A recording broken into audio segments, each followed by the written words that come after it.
और एक सवाल मैं पूछना चाहती हूँ, जैसे कि रेलवे ट्रैक के बाजू में मज़ारे हैं, स्लम्स में मज़ारे हैं, मंदिर के बाजू में मज़ारे हैं। अब हमारे शनिवारवाड़ा जो है पुरातन वास्तु है एएसआई के अंडर, उसके बाजू में मज़ार है।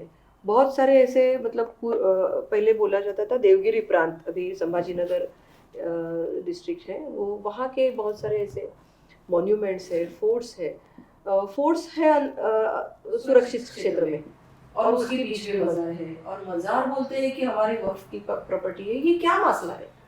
देखिए, इसलिए तो कह रहा हूं कि ये वक्फ एक्ट ही अनकुरानिक है, अन इस्लामिक है। अजान में दिन में 5 बार क्या बोला जाता है? ला इलाहा इल्लल्लाह, अल्लाह के अलावा दूसरे किसी की इबादत नहीं करना है। आप कभी नोटिस करना, मुस्लिम्स अपने माता पिता का भी पैर नहीं छूते। अच्छा। हाँ, जैसे हम लोग अपने माता पिता को, हम तो कहते हैं कि माँ जननी जन्म भूमि से स्वर्गादप गरीयसी, भगवान श्री राम ने बोला कि माँ और मातृभूमि स्वर्ग से बढ़ के है। बिल्कुल। हम माँ को स्वर्ग से बढ़ के मानते हैं, माँ के गोद को, माँ के चरण को स्वर्ग से बढ़ के मानते हैं। इस्लाम में इसका कॉन्सेप्ट नहीं है। इस्लाम में कहा गया ला इलाहा इल्लल्लाह, अल्लाह के अलावा और कहीं झुकना ही नहीं है। G20 का सम्मेलन हुआ था दिल्ली में, सारे राष्ट्राध्यक्ष राजघाट गए गांधी जी के समाधि स्थल पे, लेकिन अरब के सुल्तान MBS वो नहीं गए, क्योंकि राजघाट पे अगर जाके झुक गए तो ला इलाहा इल्लल्लाह वायलेट हो जाएगा। अच्छा। हाँ, इसीलिए मजार दरगाह और पक्का कब्रिस्तान बनाना, मजार दरगाह और पक्के कब्रिस्तान पे जाना, ये दोनों हराम है इस्लाम के नजरे में। इसलिए आपको कुवैत, दुबई, बहरीन, अरब, मस्कट, ओमान, कतर, कहीं पे आपको एक भी मजार नहीं मिलेगी, एक भी दरगाह नहीं मिलेगी, एक भी पक्का कब्रिस्तान नहीं मिलेगा। कुरान वही है जो अरब में है, वही भारत में है। हदीस वही है जो अरब में है, वही भारत में है। जो त्योहार मनाते हैं वो उसी तरीके से मनाते हैं जैसे अरब में मनाया जाता है। ईद उसी दिन मनाते हैं जिस दिन अरब में मनाया जाता है। जो रोजा रखते हैं शाम को वैसे ही खजूर खा के तोड़ते हैं जैसे अरब में रखते हैं। बाकी सब कुछ अरब का फॉलो होता है। अच्छा। मुस्लिम्स कहीं पे दरगाह और एक भी, मैं तो कह रहा हूं कि मुझे कोई एक व्यक्ति बताए कि एक देश नहीं, वो जितने भी खाड़ी देश हैं, किसी भी खाड़ी देश में एक भी मजार कोई मुझे दिखा दे, एक भी दरगाह दिखा दे, एक भी पक्का कब्रिस्तान दिखा दे। वहां के जो शेख हैं बड़े बड़े अरबपति खरबपति, उनके घर में ना बाकायदा गोल्ड की चम्मच होती है, चांदी की प्लेटें होती, चांदी की थाली में खाना खाते हो। उनकी भी कब्र पक्की नहीं होती है। अच्छा। अगर वो इतने पैसे वाले हैं, अगर वो पक्का कब्रिस्तान सिस्टम शुरू हो जाए ना, तो वो अपने कब्र के बाहर वो डायमंड जुड़वा दें, वो तो डायमंड का कब्रिस्तान बनवा लेंगे। लेकिन भारत में हम देखते हैं कि अजमेर दरगाह पे तो बहुत सारे लोग जाते हैं, मतलब क्या बोले, मैं आपको क्या कह रहा हूं, मैं तो यही तो पूछ रहा हूं। अच्छा, आप देखिए, बाकी हर चीज पे भारत में फतवा जारी होता है जी। संगीत सुनना हराम, गाना हराम, बजाना हराम, मेकअप करना हराम, ठीक है। लेकिन बहुत से फिल्म एक्टर्स तो हैं नहीं, फिल्म उनके ऊपर उनका फतवा काम नहीं करता। अदरवाइज आप देखिए ना, देवबंद से रोज फतवा आता रहता है, होली मनाना हराम, दिवाली मनाना हराम, होली दिवाली पे विश करना, शुभकामना देना हराम, रंग लगाना हराम। मतलब जो कुछ भारत का है वो सब हराम है। भारत का त्योहार मनाना हराम, भारत की संस्कृति को अपनाना हराम, भारत की वेशभूषा को पहनना हराम, भारत के रीति रिवाज को मनाना हराम, भारत की जीवन शैली को जीना हराम।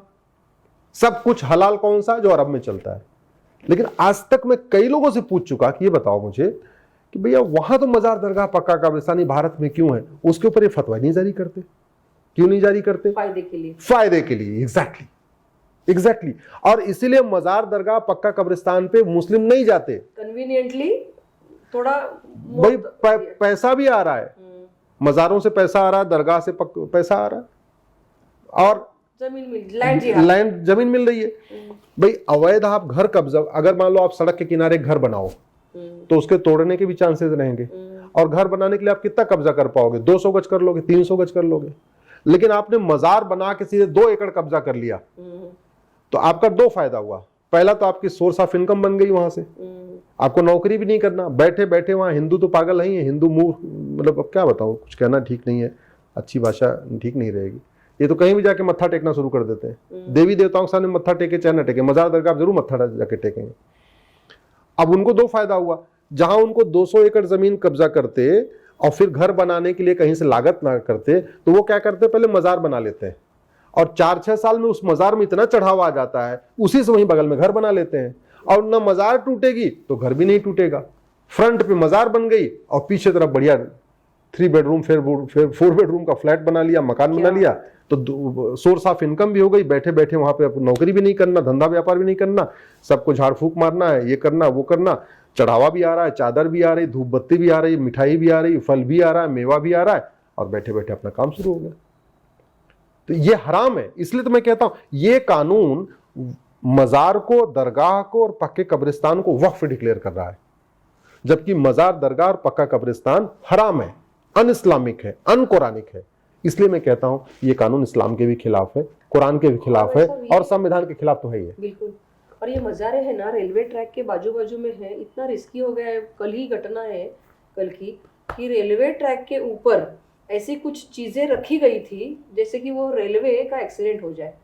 नहीं, और पेपर में भी जो न्यूज आई है उसमें उन्होंने नाम नहीं लिखा है, कि ऐसे लोगों के नाम नहीं छपते। तो ये मीडिया ये तो मैं कह रहा हूं ना दीदी, देखिए ये जो कुछ भारत में हो रहा है अवैध रूप से, इसके लिए मैं बहुत कुछ मानता हूं कि कहीं न कहीं हमने इसमें ठीक से नियम कानून नहीं बनाए। मैं पिछले 20 वर्षों से भारत की जो प्रॉब्लम्स है उसकी वाई एनालिसिस करता हूं।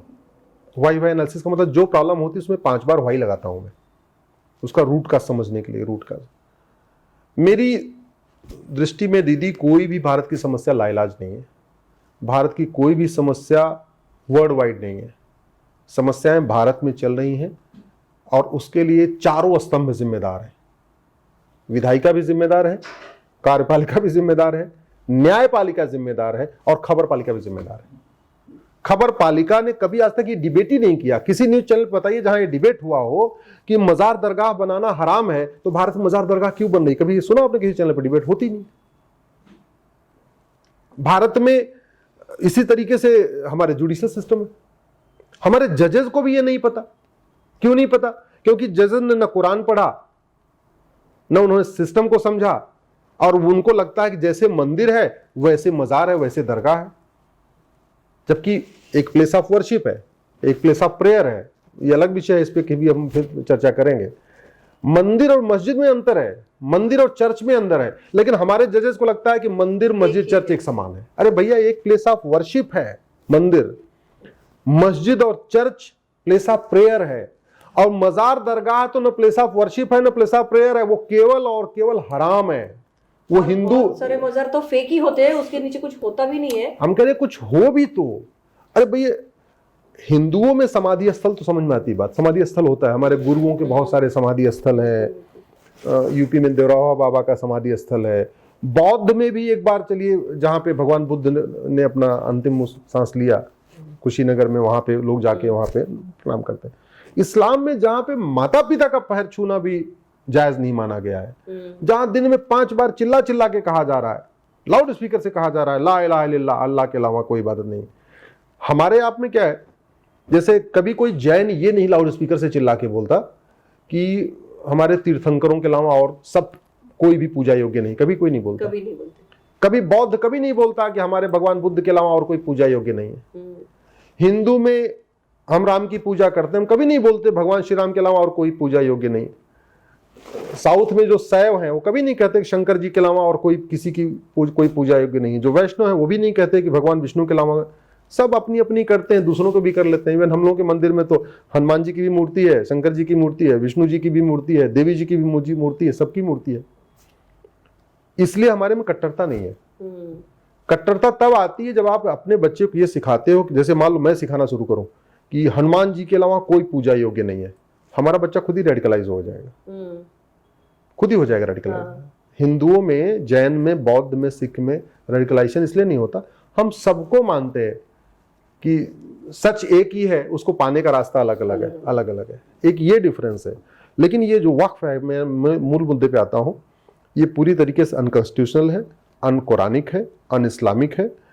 और मैं तो चाहूँगा कि जिस दिन वक्फ बोर्ड मुझे इस पे समय, आपकी जेपीसी में मुझे समय मिलेगा, मैं वहाँ पे आके इसको बाकायदा डिटेल प्रेजेंटेशन दूंगा, और जितने सवालों के जवाब हैं जो झूठ बोला जा रहा है आपके जेपीसी में, खासतौर पे ओवैसी या और भी जो इंडी गठबंधन के लोग जो झूठ बोल रहे हैं, उन सारे वो पूरी तरीके से, मतलब उनकी कोई लॉजिक है नहीं, उनके पास कोई आर्ग्यूमेंट नहीं है। मैं ये पूछ रहा हूँ, अगर वक्फ बोर्ड चलना चाहिए तो हिंदू बोर्ड हिंदू ट्रिब्यूनल क्यों नहीं होना चाहिए, जैन बोर्ड जैन ट्रिब्यूनल क्यों नहीं होना चाहिए, बौद्ध बोर्ड बौद्ध ट्रिब्यूनल क्यों नहीं होना चाहिए? फिर एक ही कम्युनिटी के लिए क्यों?